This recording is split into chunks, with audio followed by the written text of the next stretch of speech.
Pourquoi tombes-tu toujours amoureux, ou amoureuse, des mauvaises personnes?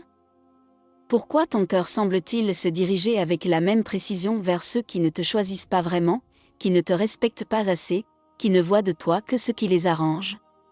Cette répétition n'est pas un hasard. Elle n'est pas une simple malchance.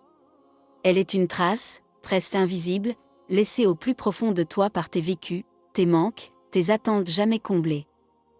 Un ancien proverbe dit, « Le cœur retourne toujours là où il a été blessé », comme pour réécrire l'histoire. Et toi, qu'essaies-tu de corriger, de comprendre, de réparer en silence? À quel fantôme du passé donnes-tu encore le droit de diriger tes choix présents? La vérité, c'est que beaucoup confondent l'intensité avec l'amour. Ils pensent que plus quelque chose brûle, plus cela doit être vrai.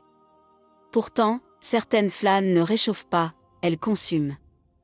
Alors toi, cherches-tu une présence ou poursuis-tu une sensation? Veux-tu être aimé ou veux-tu prouver que tu peux enfin l'être? Aujourd'hui, on ne va pas tourner autour. On va ouvrir ce mystère avec lucidité. On va fouiller dans les zones que tu n'oses pas toujours regarder. On va parler de toi, de ce que tu cherches, de ce que tu fuis, de ce que tu répètes. Pas pour t'accuser. Seulement pour t'éclairer, pour que tu comprennes enfin pourquoi ton cœur retourne toujours là où il se perd. Imagine une scène. Une lumière douce filtre à travers une fenêtre. Une personne est là, peut-être toi, assise au bord d'un lit, le téléphone dans la main, attendant quelque chose qui semble insignifiant pour le monde, mais vital pour son cœur. Une vibration. Un nom qui s'affiche. Un signe que l'autre pense encore un peu à lui. Il ne s'attache pas à la personne, il s'attache à l'espoir. Chaque fois qu'une nouvelle présence entre dans sa vie, la même étincelle surgit. Ce n'est pas une étincelle de confiance, ni de paix. C'est un frisson familier, presque électrique, qui traverse son corps avant même qu'il ne comprenne ce qui se passe. Ce n'est pas la bonté qu'il ressent. C'est la reconnaissance d'un schéma qu'il connaît trop bien. Un mélange dangereux de manque, de désir et d'illusion. Il s'accroche alors au moindre détail. Un sourire qui semble sincère. Un message envoyé à la hâte. Une phrase qui ouvre une porte. Même si cette attention est irrégulière, imprévisible, parfois froide. Il transforme chaque fragment en preuve d'un lien qui n'existe pas vraiment. Et encore une fois, la fin est la même. Le silence qui remplace les mots. La distance qui s'installe comme une ombre. La blessure qui revient, presque mécanique.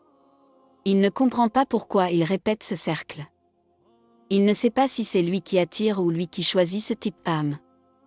Un sage disait, « Nous n'aimons pas toujours ce qui est bon pour nous, mais ce que nous comprenons. » Alors dis-moi, est-ce que tu t'es déjà vu dans ce miroir-là? L'amour ne naît jamais dans le vide. Il s'enracine dans des traces anciennes que l'on porte en soi, parfois sans en avoir conscience. Chaque attachement est un écho, une résonance entre ce que l'on a vécu et ce que l'on croit mériter.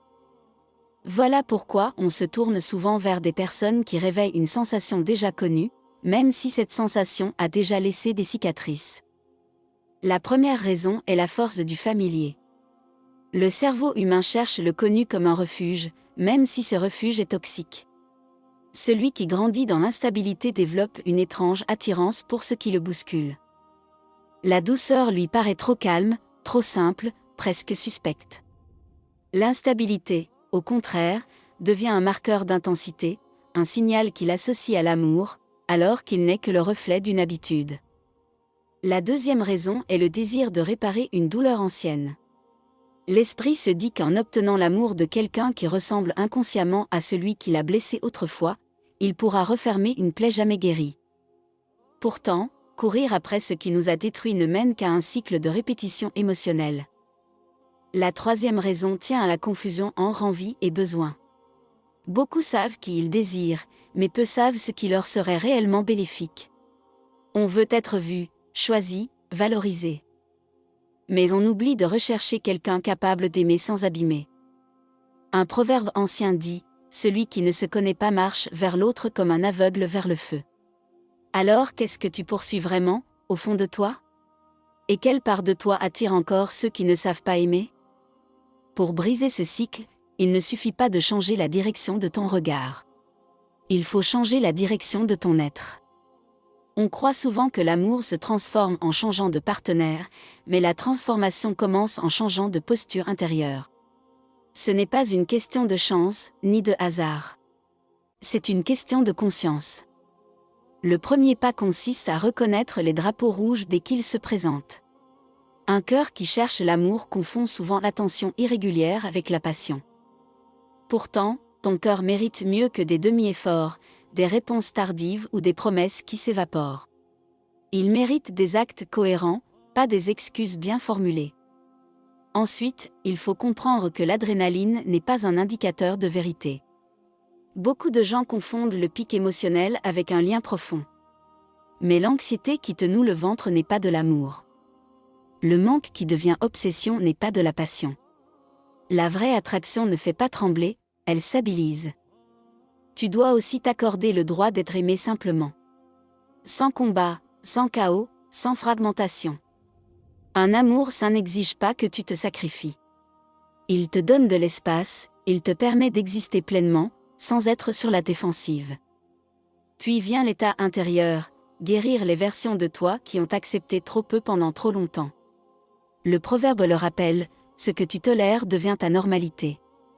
Alors réévalue tes normes. Et pose-toi cette question essentielle, si cette personne n'était que stabilité, sans frisson, sans chaos, est-ce qu'elle t'attirait encore? Si la réponse est non, ce n'est pas ton cœur qui choisit, mais tes anciennes habitudes émotionnelles. Tu ne tombes pas toujours amoureux des mauvaises personnes.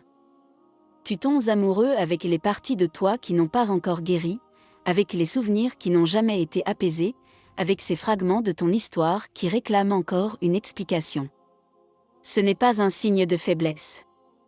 C'est un signe que ton cœur a tenté, encore et encore, de trouver une porte de sortie à travers les mauvaises entrées.